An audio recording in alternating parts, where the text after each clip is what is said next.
You write me, Booker at bookerlawfirm.com. Your question ends up on the show.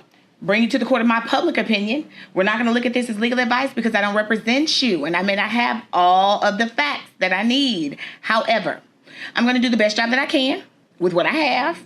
Without further ado, let's get it crack-a-lackin'. What's up? All right, y'all. Next one up. Let's get it crack-a-lackin'. They wrote me and they said, can the fact that a woman is residing in a domestic violence shelter with her children really be used against her?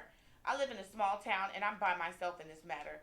I'm really struggling to fight for my kids when their father and his family don't even want them. They just don't want me to have them.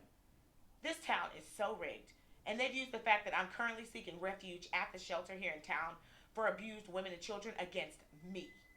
The judge felt the kids' best interests were not in mind with staying here and has revoked my primary custody and has allowed 50-50 with the abuser and his family.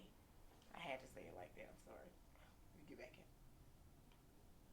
I've been trying all I can do to get a job and get a place to live.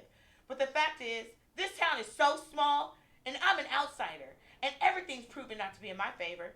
They've already started alienating my children from me. The current legal representation that I have, that's the person that's failed me.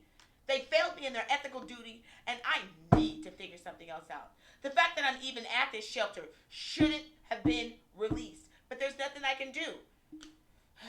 Now that a new court order's been made, what can I do? Grow up. Calling you to the stage, girl. I would say to stand, but it's a stage for you, so I had to really just do that. That's because she's dramatic. Okay? This is what I'm going to say, ma'am. You live in a small town, and his family lives there, and so what? You knew that when you moved into a small town, ain't no telling how old these kids are. If somebody could turn some kids against you, ma'am, them kids are teenagers or tweenagers.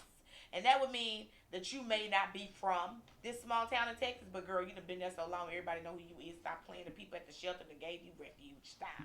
No, you are. Quit playing. And see, this is the thing. I cannot stand it when parents come to me and I will take a case.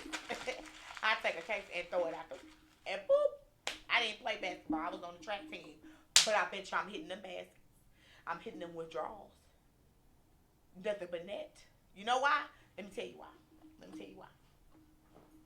Don't come in my office being unreasonable. Don't do it. Okay? I don't got time for that. Why? Ma'am, you make no doggone sense. What makes people believe that the other parent doesn't need to know where they live? It takes two individuals to birth a child. The father must and should know where his child lays its head.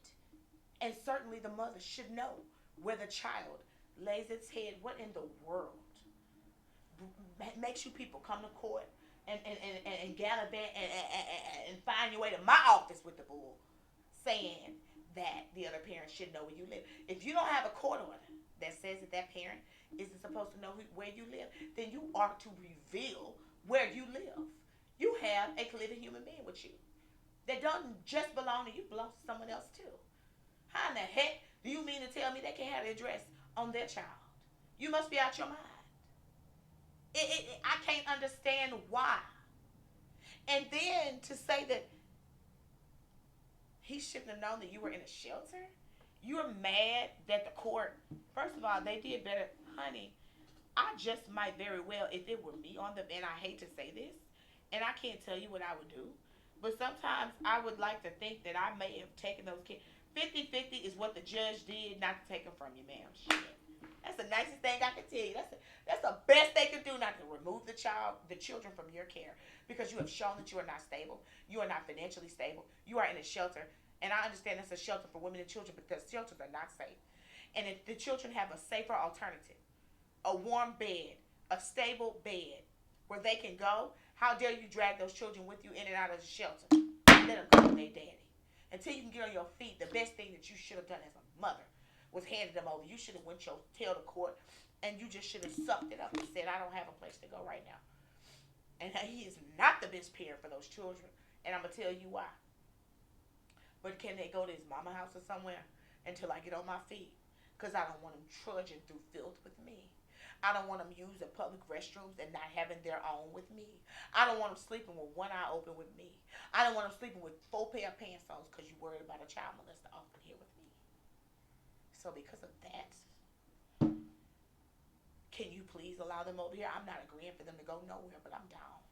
And I'd lie to you. I'd be lying to you, Your Honor, if I told you that being in a shelter was the best thing for these kids. It's not. I need you to give me the following, and this is exactly what I would say. Send them over there.